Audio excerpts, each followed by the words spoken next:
Welcome everyone to the eMedica Specialty Training 2026 webinar. For those that haven't met me before, a brief introduction. So my name is Muhibur Rahman. I'm a portfolio GP. So what that means, I'm a GP with different roles. So I've got clinical roles, I've got non-clinical roles, mostly in medical education, and I've got roles outside of medicine as well. And our team at eMedica, we're actually celebrating this year our 20th year of running courses. And in that time, we've taught over 84,000 delegates. So here's the program. I'm going to start by telling you some important dates for round one. Then I'm going to tell you about some really important changes that are going to apply from round one 2026 onwards. And then because I've already had lots and lots of questions, I've picked out those that I've had from lots of people, and I've actually put together a set of frequently asked questions because I figure if I can give you those first, I can preempt a lot of questions. That's why the Q&A is closed at the moment.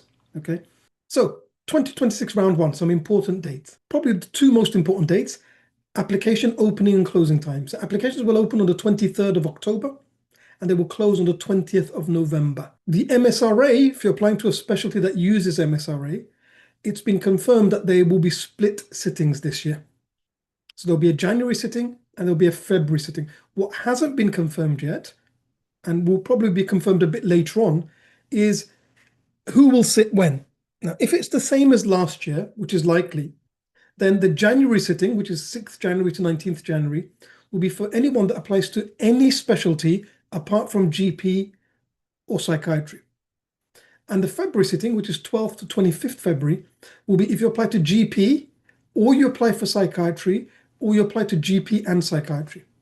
If you apply to anything else, either on its own or as well, you're going to be allocated to the January sitting. I'll give you some examples to make it clearer. You've got a doctor who applies to just GP. They're going to sit in February. They can't choose to sit in January. You've got a doctor that applies to just psychiatry. They're sitting February. You've got a doctor that applies to GP and psychiatry. They're sitting February. You've got a doctor that applies to GP and anesthetics. They're sitting in January. You've got a doctor that just applies to anesthetics. They're sitting in January. Okay. The reason for the January sitting is all the other specialties apart from GP and psychiatry, they use the MSRA to decide who gets an interview, but then they need those scores to pick who gets interviews, so they've got time to do the interviews. GP and psychiatry don't have interviews. They just use the MSRA to determine your rank and if you get an offer. And so they can have it later. But this is really, really important that at the time that you apply, based on what you've applied to, that will determine which MSRA sitting you're going to be allocated to. You can't later change that. Okay. And in terms of the interviews, they happen anywhere from January all the way through to March, and they're different for different specialties. Some of the dates are not confirmed yet. So for example, we know IMT, they have confirmed their interviews are in January. And the reason that they can do that is that they're not using the MSRA. So they will shortlist who gets interviewed based on the self-assessment scoring, which is done based on what you put into your application. Okay. There'll be other specialties like anesthetics I mentioned earlier, or radiology, because they use the MSRA to determine who's going to get an interview. They couldn't hold interviews in January because people are still sitting the exam. So, they might hold them in February or March. And again, that's different for each specialty. So you need to go to that specialty specific website. Some of them haven't published their full timelines yet, but they will do so soon. The next thing are some key changes that have been confirmed that will apply to all specialties this year. The first of these is a really big change. And that is that this year you must have full GMC registration by the date of application to be eligible. In past years, you had to have full GMC registration by the start date of training. So there were some doctors, for example, who had done their exams, had applied but hadn't got registration when they applied, but they had it in time before they started. And they also met the experience requirements, which we'll talk about in a minute. And so, they were able to apply, they were able to do interviews, sit the MSRA if they needed to, even though they didn't have GMC registration at that point. This year, if you don't have it by the day that you apply, and remember the last date of application is the 20th of November. So if you won't have it by the 20th of November, your application will automatically be rejected. And that's been confirmed for every specialty for round one onwards. The other big change that applies to everything is this year there's a maximum of 5 applications in round one. Previously, it was not capped. While most people only applied to 1 or 2 specialties, there were some people that applied to 10 specialties last year. All right. That won't be possible this year. Maximum is 5. Now, the academic clinical fellowships are separate to round one. Like they're ongoing at the moment, for example. There's a maximum of 3 academic clinical fellowship applications. That's on top. So if you could apply, for example, to GP, psychiatry, IMT, core surgical training, radiology, and then you could also apply to academic clinical fellowships in up to 3 places in some of those same specialties. Okay. They don't count in the maximum 5. I've confirmed that directly with the recruitment team. So those are 2 big changes that apply to every specialty. Now, there's some specialties that have announced details specific to them. And the one that's already published their full timeline and published their changes is IMT. The others, they haven't confirmed everything yet. So let's talk about the confirmed changes for IMT. So 2 big changes. If we start with the application phase first, is that this year, IMT will have 2 separate application options, either for England, Wales, Northern Ireland, all of that is 1 application, or for Scotland, that's 1 application. You cannot apply to both. So you need to decide at the time of application, if you're going to apply for IMT, do you want somewhere in England or Wales or Northern Ireland? Of course, there's a lot more places between all 3 of these. Or do you want Scotland? If you put in an application for Scotland and you put in an application for this, the system will let you do that. But when applications close, whichever one you submitted first will be counted. The other one will automatically be withdrawn, and you've wasted one of your 5 applications. So you've got to decide at the time of application. Okay. The other big change that IMT have made is to recognize commitment for specialty in the self-assessment scoring. If you only apply to IMT, and the IMT stroke ACCS internal medicine, that's 1 joint application. All right. So if you're applying to this and not applying to any other specialty, you will get 5 extra points. Now, academic clinical fellowship applicants don't count to that because it's not actually in round 1. So you could apply to an ACF in a medical specialty and apply to this, you still get the 5 points. But let's say you apply to IMT and you apply to GP, you won't get those 5 points. So what that means is that this year, the maximum score isn't 30 for IMT, it's 35. Because those that have only applied to IMT are going to get 5 extra points. And what that means is last year, some people that scored 15 out of 30, they didn't get in. Like 15 was the borderline. Not everyone with 15 got it. Some people with 15 got it. So that's likely to have gone up a little bit anyway because of competition increasing. But because those that only apply to IMT are going to get 5 extra points, it's very likely, I think, that the cutoff this year will be 20 plus. Okay. And so people that apply to IMT and other things, unless you've already got a fantastic self-assessment score, it's very likely that you're not going to get an interview. The other thing that's changed, so that's at the application stage, is when you get to the interview stage. So IMT interview has 2 stations, station 1 and station 2. Previously, there were 3 bits in station 1 and 3 bits in station 2. This year, there's an additional marking domain in station 1 for communication skills. So there will be 7 marking domains in total, 4 in station 1, 3 in station 2. So that's for IMT 2026. Other changes that have been confirmed, ST1 orthopedics will be trialing the MSRA this year. So those people that apply to ST1 orthopedics and get longlisted, they will be asked to book and sit the MSRA. However, for that specialty, the score will only be used for research purposes. So it won't impact whether you get shortlisted or whether how your rank is this year. The reason they're likely to be using is what they're probably going to do is see, can they correlate between how people did in MSRA and whether they would have got an interview slot based on everything else anyway, such that next year they might actually start using it, like core surgical training already uses it, or lots of other specialties already using it. Okay, so those are the things that have been confirmed. Now, what has happened, which is good, is that all specialties have published their 2026 person specifications. It's just that not all specialties have published their full timeline and full details of other changes. These are the ones that have published ahead. But because applications open on the 23rd, so that's next week on Thursday, they're going to have to publish it by then. So it'll probably come out then. Okay. So let me show you what I've done. While you can go to the Health Education England website to find person specifications, you can't always easily find that and find all of the other information in terms of requirements for different specialties in one place, okay?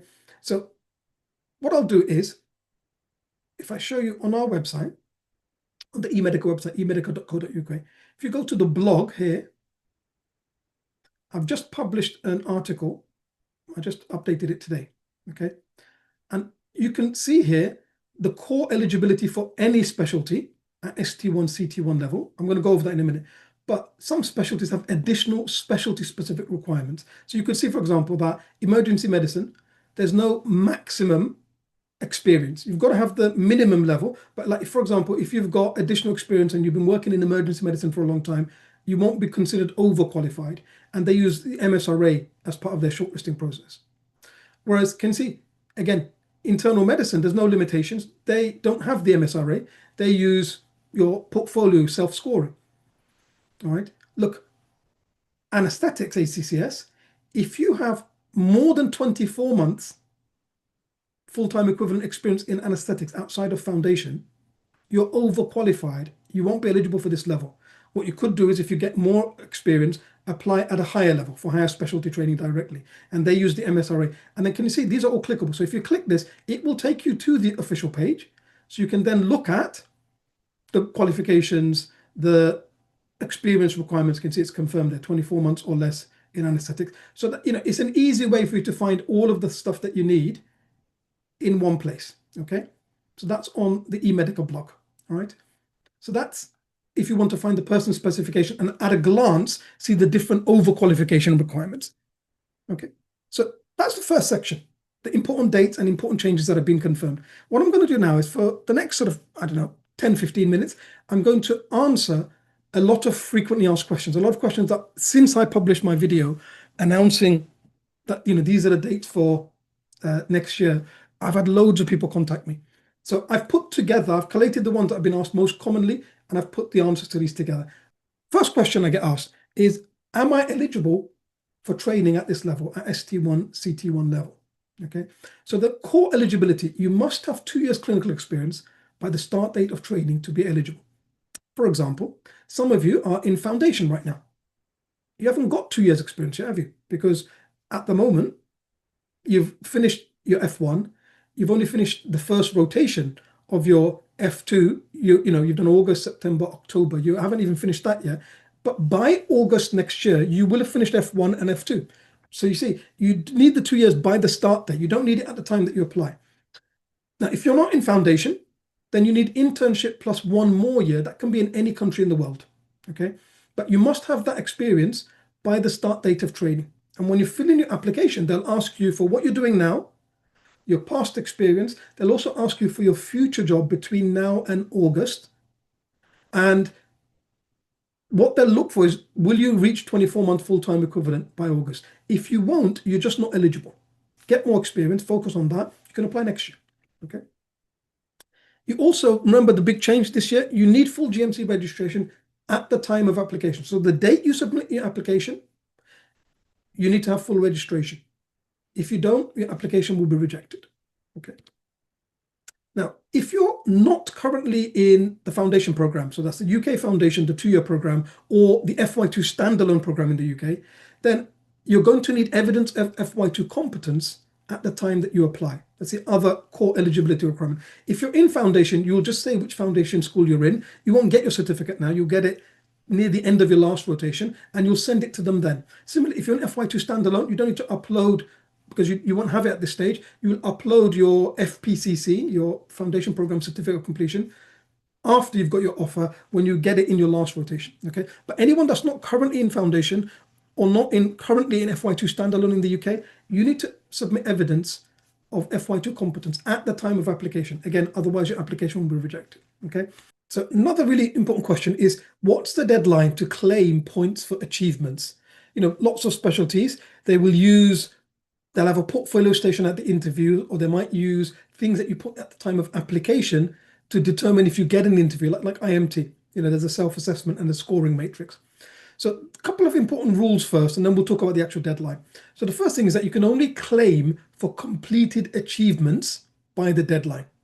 So for example, that could be a quality improvement or an audit, or for teaching skills, it might be doing a postgraduate certificate or train the course, okay, or presenting at a national conference, things like that.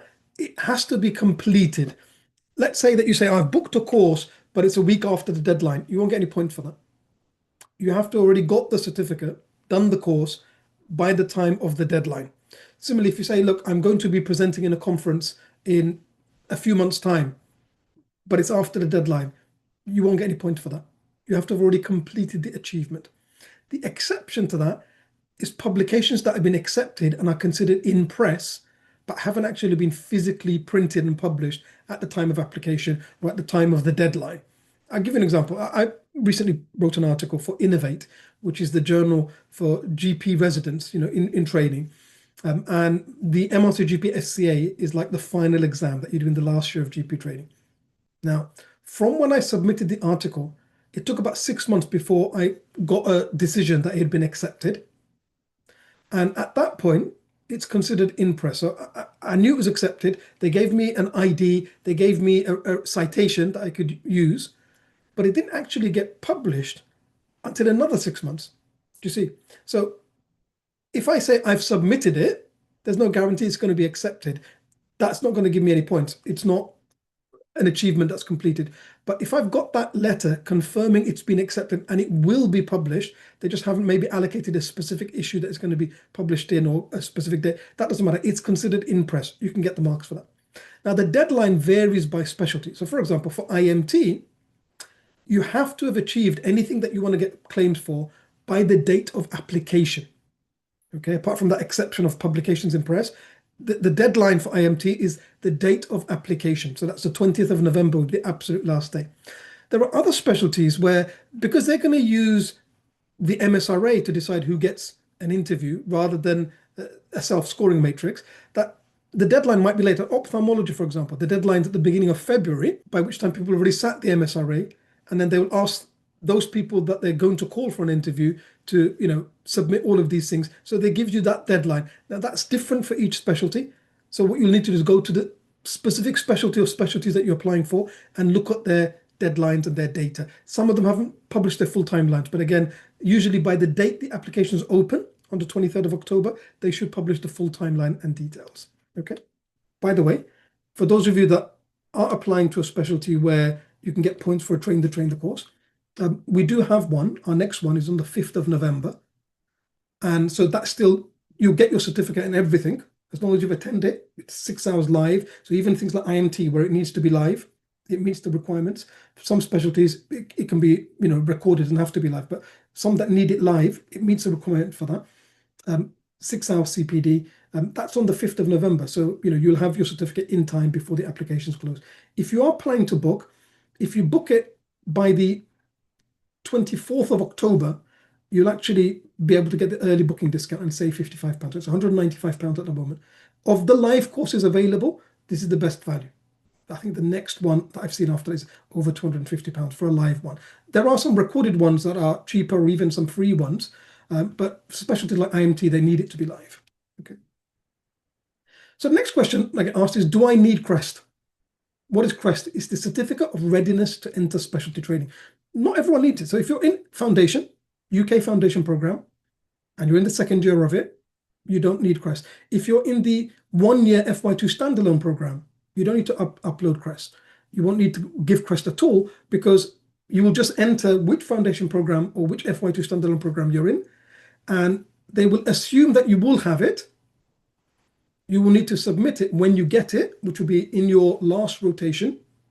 If for any reason you don't complete it in time, you will lose any job offer that you get, okay? Because you get a conditional offer, right? If you've completed foundation program already and you completed in August 2023 or after that, you can just upload your FPCC. And you do that at the time of application and it'll be accepted. If you are currently in training in a different specialty in the UK, you don't need CREST. Instead, you'll enter your training numbers. You're either going to have a national training number, an NTN, or a DRN, a Deanery Reference Number. If you're not sure what it is, ask your educational supervisor or your training program director, and they'll give it to you. Okay. Anyone that cannot meet any of these, you will all need a CREST. So for example, I'll give you an example. Let's say someone actually did UK Foundation, but they'd finished UK Foundation August 2022. Because that's too long ago, if they submit that, it will be rejected. You need CREST. And if they pick that option and submit an FPCC that's out of date, they won't be given a chance to then later submit a CREST and change the option. You've got to select the right option at the time of application. Okay, so they need a CREST. Okay. So next question I get asked is, what version of CREST? Is there a CREST 2026 or is there a CREST 2025? No. You need CREST 2024. That's the most current version. There are actually two versions of CREST 2024. One that says right at the top, published November 2023. One that says published 2024. It doesn't matter. They both say CREST 2024 on the top. The competencies are exactly the same. The only difference is in the CREST 2024, they added a checklist to help you complete it more easily. That's all. But either version is fine, but it's got to be the right form. So it's got to be CREST 2024. That's the first thing. Next thing, and this bit has caused a lot of people some lack of clarity. I've had lots of questions about this, is that it must be from a job that's within 3.5 years of the start date of training. Now, you see, for round one, the start date of training is going to be the first Wednesday of August 2026. Okay. So if we go back, what that means is it has to be from a job where at least 3 months, full-time equivalent, continuous, with no gap, with the same supervisor in the same job, happened after February 2023. So I'll give you an example. Let's say someone did a job and they did a job December 2022, January 2022, February 2023. Do you see? That job is before, it's more than 3.5 years before the start date of training, so it would be rejected. It would have been accepted for the current round, but the next round is now out of date because the current round, the jobs are starting February 2026. So it was within 3.5 years, okay? And that supervisor must be a consultant or equivalent on the specialist register or equivalent with a current active registration, okay? If they're a UK consultant on the UK specialist register, you put in their GMC number, they'll be able to check it directly. If it's from a consultant, if it's signed from a job outside the UK, you have to attach evidence of their current registration and specialist or consultant status onto the CREST, attach it as one document, and upload it at the time of application. Okay. Next question I get asked, I got asked this 4 or 5 times just today, is can I use the same CREST I used last time? I applied last time. And sometimes someone will say, well, I applied last time and it's accepted. Why couldn't I use it now? The answer is it depends. So if the competencies are still valid, because the form itself doesn't have a validity. A lot of people get confused that it was signed on this date. From the date of signing, I've got this time. It's nothing to do with the date it was signed. It's where were the competencies earned, the job that it was done, okay? So it's got to be from a job at least 3 months full-time equivalent after February 2023, okay? So let's say someone did it, they signed it last time, okay? They applied in the last round, and it was from a job 6 months ago. They could still use it this time because it's still within, it's still after February 2023. Whereas the example I gave before, someone that signed it from a job December, January, February, December 2022 to February 2023, they've done 3 months full-time. It was accepted for last time because that was within 3.5 years, but it won't be accepted for this one. It's now outside of the window, okay? Those competencies are out of date. It doesn't matter that the form was signed in 2024 or 2025. It's not about when the form was signed. It's about the job that the competencies were earned in. It's got to be for this next round after February 2023. Okay. Next question. Do I need to sit the MSRA? That depends. What specialty or specialties are you applying for? If you're applying to any of these, you're going to have to sit the MSRA. Okay. And for all of these, so GP, radiology, ophthalmology, obstetrics and gynecology, psychiatry, neurosurgery, emergency medicine, core surgical training, anesthetics, child and adolescent mental health services, community sexual and reproductive health, broad-based training, and nuclear medicine at ST3 level. All of these are at ST1 level, okay, or CT1 level. Nuclear medicine at ST3 level also uses the MSRA. All of these, not only do you have to sit it, you need to get a really good score because it will either determine if you get a job or not. GP and psychiatry, it's just 100% MSRA. Or for all of the other specialties, it will determine, do you get an interview? and only the competitive ones will get an interview. After that, the interview is either all of the weight or most of the weight, depending which specialty. Each one uses it in a slightly different way. As I mentioned, ST1 Orthopedics is trialing it. So if applying for that, you'll also sit it this year, but the score doesn't matter for you if you're only applying for that, because it's going to be used for research purposes, okay? If you're applying to specialties outside of these, you won't be sitting the MSRA. Remember, the MSRA is not a standalone exam. You can't just sit it and get a score. It's part of the recruitment process for these specialties. You will only get an invitation if you submit a successful application for one of these specialties, your application meets all the requirements and you're successfully longlisted. Only then will you get invited to book the exam. You can't just sit it, okay? Next question I get asked is, what if I'm applying for GP and psychiatry, or GP and radiology, or GP and anesthetics? Will I have to sit the MSRA multiple times? No.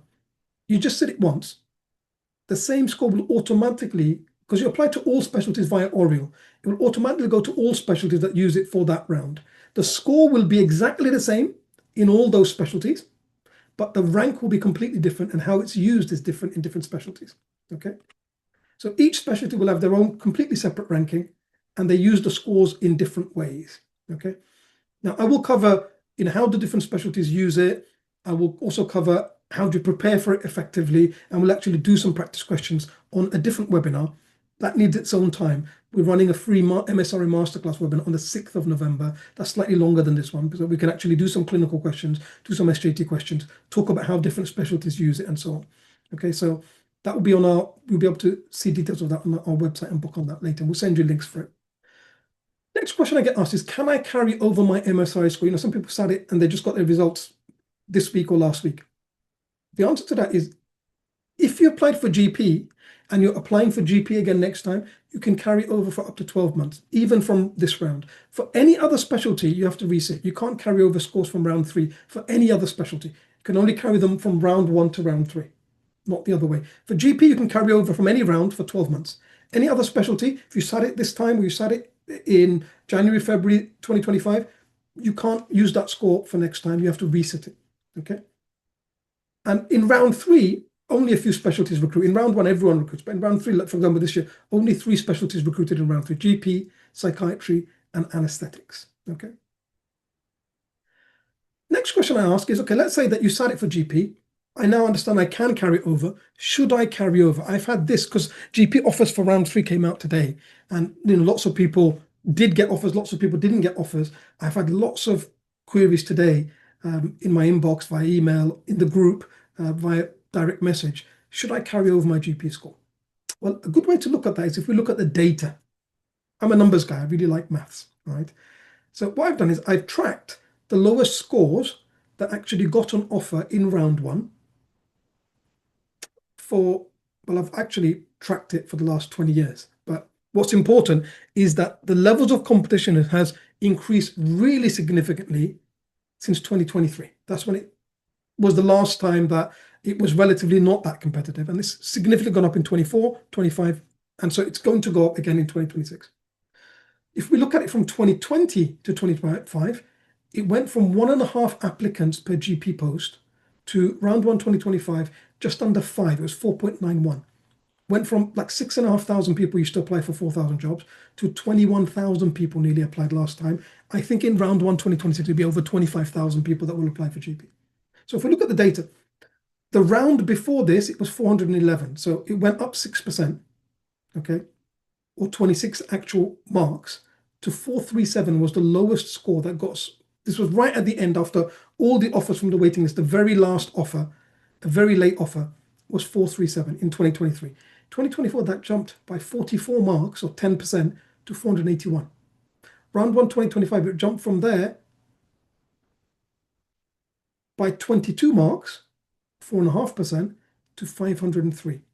So what could happen? Well, no one can say it will be exactly this, because we don't know. We don't know. There could be even more than 25,000 people apply. People could become even more competitive. We don't know. But there's some things that we can see, okay?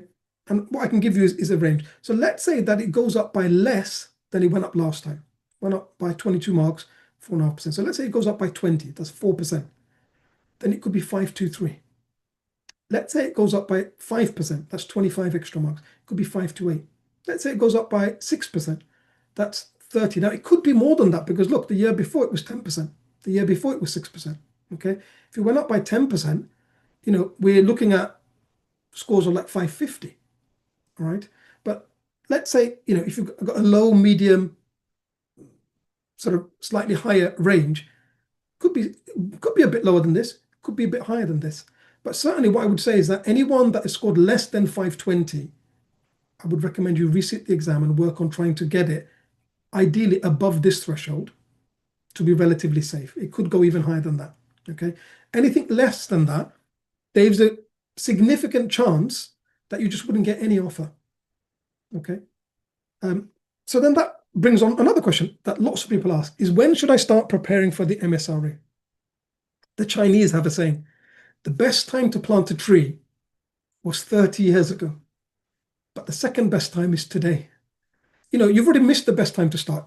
Ideally, you've already started preparing because the level of competition now is such that, if you're working and you've got on calls and you've got other responsibilities, sometimes life gets in the way. You might have a plan that I'm going to do 2 hours of study tonight, but you're just that tired because you sometimes have a really challenging interaction with a patient, or you have a patient that has an arrest just before you're about to finish. You finish a bit late, you're exhausted, and you just, even if you sat and read or did questions, it wouldn't go in. You just need to decompress that day. Do you see what I mean? Like, life happens. Sometimes someone's unwell in your family or you're unwell. Remember that this isn't a simple pass-fail exam like, say, MRCP Part 1 or PLAB or Finals, UKMLA. It's not a pass-fail exam like that. Yes, you can fail. Nearly everyone passes, though, but most people don't get an offer. It's competitively ranked. You see, look at GP, round 1. 16,000 and something people were ranked. There were 4,000 and something jobs. So 10,000 plus people didn't get a job. Almost all of those applied in this round 3 GP. This year, 6,922 people were ranked. There's 650 odd jobs. There'll be thousands of people that will have good scores, that will be already got a starting base, and they're going to now prepare and try to improve that further for next year. So what I would say is, look, if you haven't started, that's fine. You can't change the past. The best time would have been to have already started. But please start now. Don't wait till after you've applied. Then you're losing another couple of weeks. Don't wait till after you actually are confirmed that you've been longlisted and get an invitation to book the MSRA. That doesn't happen until late December. By that time, if you're sitting the exam in January, you've got 2-3 weeks. You're competing with people who might have been preparing for 6 months. So if you haven't started, start now, okay? Because you can see the level of competition, how it's increased. Now, that's for GP, all right? There are other specialties where, just this round now, anesthetics. There were people that scored 552 that didn't get an interview. Okay. And so, like 575 plus, that would be competitive for any specialty. But instead of worrying about what will be the minimum, because while we can look at the data, we can't predict exactly that it will be this. It could be higher than this. It could be a bit lower than this. Okay. What you want to do is work instead on, I'm going to get the absolute best score possible. Aim for over 600. All right, and work towards that, because that's going to just set you up and give you the best shot at trying to get it. Okay. So what I'm going to do is I'm going to open the Q&A now, so that while I give people a bit of a chance to answer questions, so you'll see a little Q&A tab now.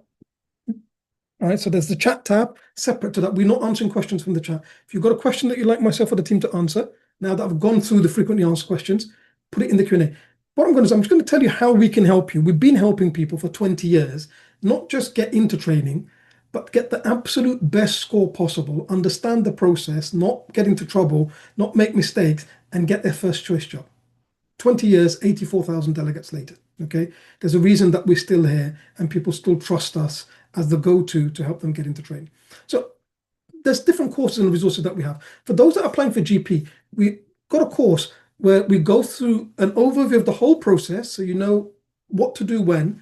We'll go through the whole application step by step, so you know exactly what to put for each step. We'll look through all the common mistakes that lead to applications being rejected. So last year, out of 20,000 something that applied, a couple of thousand, they were rejected at the application stage. Then a couple of thousand failed, and then 16,000 odd were actually ranked because they sat the MSRA and passed. Another couple of thousand failed at that stage, right? So we've got a course that covers that. For those of you that need points for things like IMT, we've still got time to get a point for the teaching course. We've got to train the course. For MSRA, we've got our question bank. We've got nearly 2,400 questions. We've got 4 full-timed mocks. We've got full-timed mock for the SJT. We've got explanations, rapid reviews. We've got our Crammer course bundle, which includes our 2-day MSRA Crammer course. So that's 29th and 30th of November, a full day on the clinical, cover lots of key guidelines, get up to date quickly, improve your exam technique, and a full day on the SJT. And then new for this year, because we've had lots of people that wanted something, even after they'd been to the Crammer course, they wanted something just to help them in the last couple of weeks leading up to the exam. So this year, we're also launching our high yield booster. So we've got additional chance to cover in a long evenings, like 7 p.m. to 10:15, 3 and a bit hours. We'll do 10 SJT scenarios, 20 clinical topics, but with the related update of the relevant guidelines. And then we've got our clinical case card. So what I'm going to do is people can ask their questions in the Q&A. Just as a reminder, we're not taking questions that you ask in the chat. Okay, please don't spend your time putting it in there. It won't be addressed. And what I'll do is I'll allow another 2 or 3 minutes for people to do that. And then the rest of the time, we're just going to answer them. Any duplicate questions, the team will remove them, so that will make it more efficient for me to answer them. And only things asked in the Q&A will be addressed. Nothing asked in the chat will be addressed. Okay. Just a reminder then, some of the courses, our GP training application step by step. It's ideal, if you've not applied before, you sort of perhaps just would like an absolute beginner's, like I've got no clue. I want to know step by step everything. And then I can know that my application's been submitted and I know it's all going to be correct. And then I can just focus on my preparation. I don't have to spend weeks asking different people different things or worrying about what do I put for this question. I want to know how to rank correctly, so I'm maximizing my chance of getting the first choice. I want to make sure that I get it all correct. That's on the 1st of November. If you book by the 24th of October, you'll only pay £50 for that instead of the standard price of £75. Our next train the course, the last one before the applications close, 5th November. Again, if you book by the 24th October, you get the early bird price. Okay. Our question bank, nearly 2,400 questions now. We just added another full mock. One of the things that we hear again and again, one, people like that you can do questions by subject mapped to the curriculum. 2, that they like the fact that our layout and the style of the question is the closest to the real thing when they go to and do the actual exam. And that we have timed mocks. So you can do standard timing. If, for example, you've got dyslexia and you get extra time, we have an option for you to do the mocks with the same timing you're going to get in the real exam, so you get used to it. Our SJTs are moved and marked in the same way. Okay, so you can subscribe that for a month for £49, up to 12 months is £129. And then our MSRA Crammer course bundle. So a full day on the clinical, a full day on the SJT, including the sort of key GMC and ethical guidelines. But a big part is the exam technique. How do you understand the domains that are being marked in the SJT? How do you map questions? One of the feedbacks we get a lot about this is that for a lot of people that maybe have sat the exam a few times and they've managed to improve their clinical, but they get stuck on this. They still don't improve despite doing lots of questions. One of the things after the course is they change their whole mindset and approach. They actually finally understand how to approach different SJT scenarios, no matter what they are, because they're not just trying to learn individual questions apart, they understand how to approach it. Okay, we've been teaching SJTs for a long time. I wrote the first ever article on the use of SJTs in medical recruitment and how to approach it in the BMJ careers back in 2007. Okay, you can see feedback from someone who got into ophthalmology with an absolute phenomenal score. Okay, and, one of the things they really liked, that it really helped the sort of detail of explanations that we go into, understanding why you got the answers wrong, understanding even if you got it right, why you got it right. So standard ticket includes a recording for a month. So you attend the live course, 29th and 30th November, recording for a month, access to the questions until the end of February. So whichever setting you do, you'll be fine. If you were to buy all of that separate, it would cost you this much. So it's already hugely discounted. Extended ticket, everything that you get in this one, plus you get access to the recording and the questions for a year. So it will cover you for round 3 as well. Okay, so both options include the live course, include the recording, and include access to all of these same questions and mocks as well. Okay, and then the new one. This one isn't even available to book yet on our website because I haven't had the tech team actually produce it. Our team just finalized the details for this and confirmed the dates and timings today. So if you book it by the 2nd of December, it will go on our website for bookings next week on Monday. Okay, you'll be able to get it for £100 rather than £125. But what the team have discussed is an offer for those of you that have joined this session. If you book the MSRA Crammer Course bundle and you do it by Sunday, then when we make this live, we'll give you a free ticket for this. So you'll save. You already remember that the bundle's already discounted hugely compared to booking day 1, day 2, and paying for the questions separately. Okay, but we'll give you access to this. You'll be able to join this and get access to the recording for a month afterwards, free of charge. If you've already booked this, don't worry. Just drop us an email. As long as you do it by 19th of October, we'll also give it to you free. You know, you've done the right thing in booking ahead. We wouldn't want you to miss out. Okay, so that won't apply for anyone that books after the 19th of October, right? You know, you'd have to book at the price on there, okay? So what I'm going to do is the rest of the time, I'm just going to go through the Q&A, especially any that the team haven't cleared, I'm going to try and clear, okay? So someone said, do we need full GMC registration by the date of application? Yes. You don't need a license to practice at the date of application. So you need the license to practice by the start date, but full GMC registration is needed on the date you apply. If you don't have that, your application will be rejected. If you have full registration, but your license you've let lapse, as long as you reinstate that by the start date of training, that's fine. The license isn't needed until you start. Registration is needed at the date of application. Okay. Someone's asked, what's the best package that we offer to support with the MSRA? So the most comprehensive package would be this package. So i.e. the 2 full day course, then you get all of the questions with that, okay? All of these questions and the mocks, and then the booster as well, okay? So all of that together, that would be the most comprehensive package that we offer. Someone's asked, are there any discounts for someone who's already did the previous courses with us? Yes, if you drop us an email, we can send you a code. Someone said, ideally, what score should you aim for obstetrics and gynecology? Aim for 575 plus to have a really good chance. Someone's asked how to score more in the SJT. It's a great question. So first thing is that having a good working knowledge of GMC ethical guidance is a good starting point. But the most important thing is that the SJT is a lot more technique than just knowledge. Is you need to understand what are the domains being marked, what are the subdomains, look at a question, how do I identify which domain is being marked, and understand that the approach to Section 1 ranking questions is completely different to Section 2 selection questions. And once you understand that, after that, if you then practice questions and put those things into place, and when you're looking at a question, say, okay, I can see this domain is the primary, this shows this better than this, you'll improve. And a lot of people have found that doing the full day SJT course, which is day 2 of our cram course, has significantly improved their score in the SJT. Okay, so you know, especially if people that have done it a lot of times and find they're not improving it much, often it's not that they're not working hard, it's that they haven't got the exam technique or understood how to approach and apply those techniques to SJT scenarios. Someone's asked about various specific specialties. If there's a restriction, for example, for CST, there's a restriction of 18 months surgical experience. Does it only include general surgery or subspecialties? I believe it's any of them. But what I would say to you is any of those that are to do with a specific specialty, get the person's specification. In some cases, there's more detail there, okay? If it's still not clear, contact the recruitment team. They've got a help desk with your very specific situation, and they'll be able to give you an answer for that, okay? And just to help people out, I'll just show you again where to find that. So on our website, if you click the blog button here, it'll take you to blog.emedica.co.uk, and we publish that article here, okay?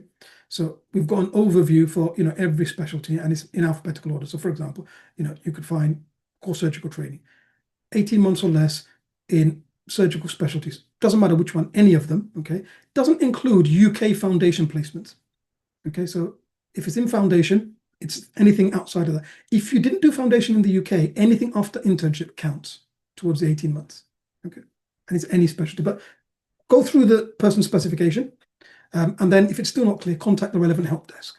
Okay. Someone's asked, how can we stay sane with these competition ratios?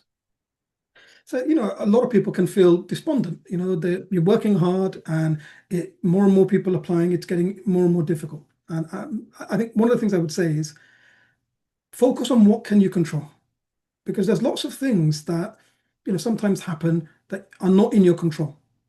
There were some of you that maybe were about to start a job and going to travel, and then COVID happened.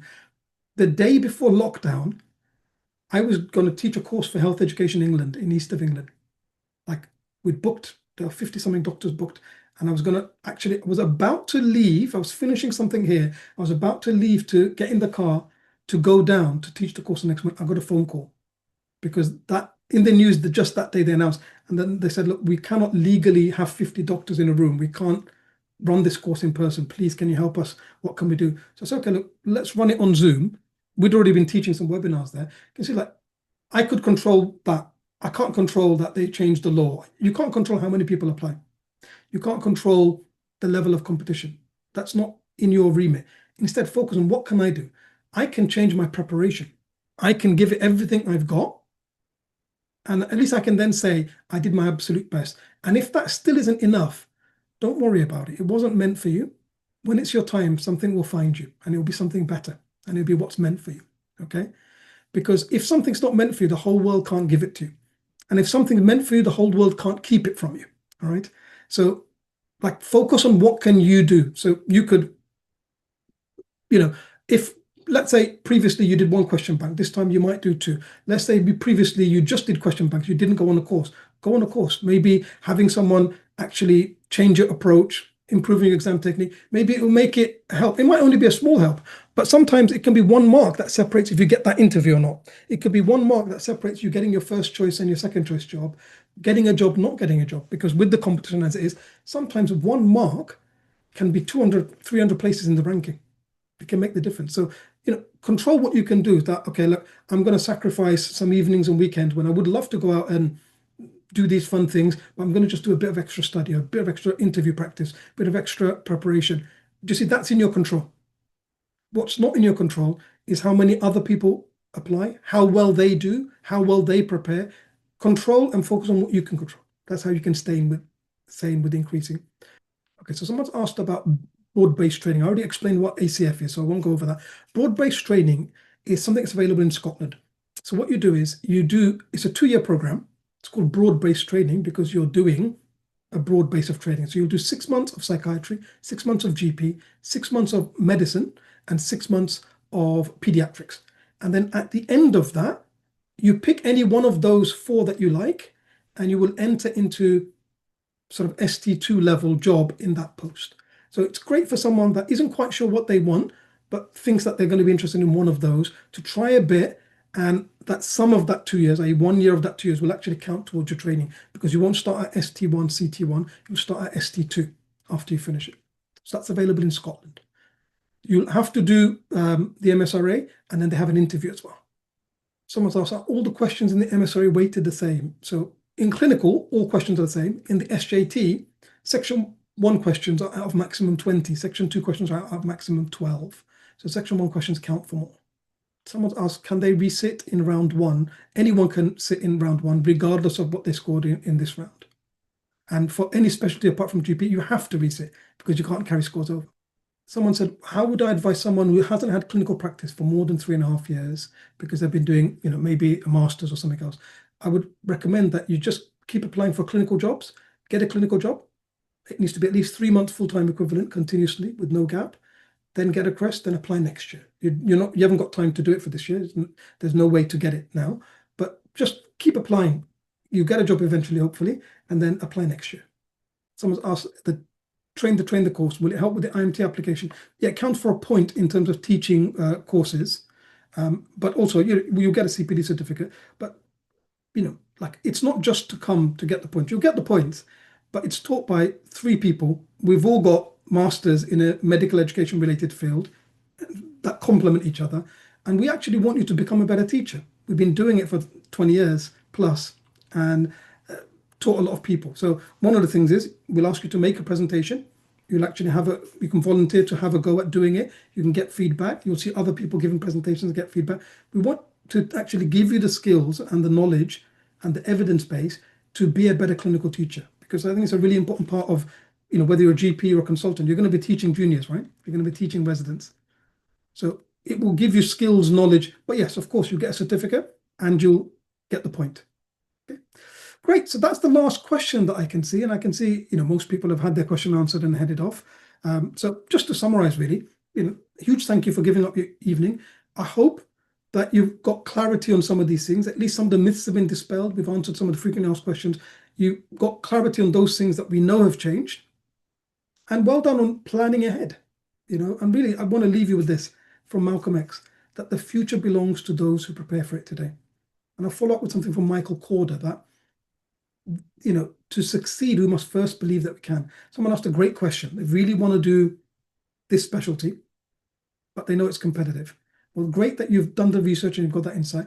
If you really want to do it, have that faith. Someone's going to get it. Doesn't matter how competitive something is, right? Someone's going to get it. You already outcompeted lots of people to get into medical school, to get into the next step, so you've got talent, you've got intelligence, you've got great knowledge base.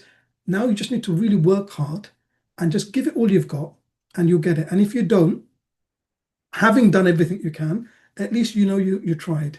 You're never going to regret the things that you tried and didn't get. Whereas, if you didn't try, 10 years later, 20 years later, you might regret it. Go for it, So first have that positive outlook that, look, I think I can do it, right? But I know that, then do the research, and you've done a great job now. You've come today, you've got a clear plan, but then put the work in, go in, do the work, prepare, and you will succeed, right? And work towards the maximum, not the minimum. And if you do that, come the results. I hope to get an email from all of you just to let you know I got my first choice job in my first choice specialty. I'm so happy because it makes me so happy. This is why 20 years and 80 something thousand delegates later, our team are still passionate about medical education, because it's so nice seeing. I went to Masuda, and I went to Masuda's my sister. She's head of e-learning at eMedica. She was presenting a paper at the RCGP National Conference in Wales. I trained in Wales. So it was really nice to go back there. And I saw so many doctors at different stages in their career, dozens over the 2 days, that came up and said, look, I watched one of your YouTube videos on this, or I came to your course for this and it really helped me get in, or pass this exam, or pass my membership.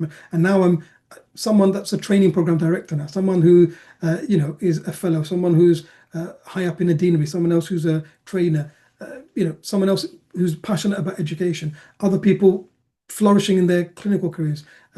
Was in contact with someone who did their GP training. They're in Canada now. They've got their own practice there. And, just like, so nice to see these things and hear from people that what we do help them. That's why we stay passionate. So, I hope you found it helpful today. If you need any support, if you've got questions, you can always reach out to our team. Do follow our channel.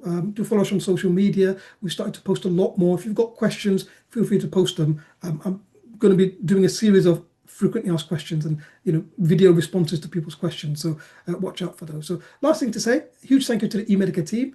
Apologies that I ran over. We had a lot of questions. Thank you so much to all of you. All the best with everything. Prepare and you will succeed.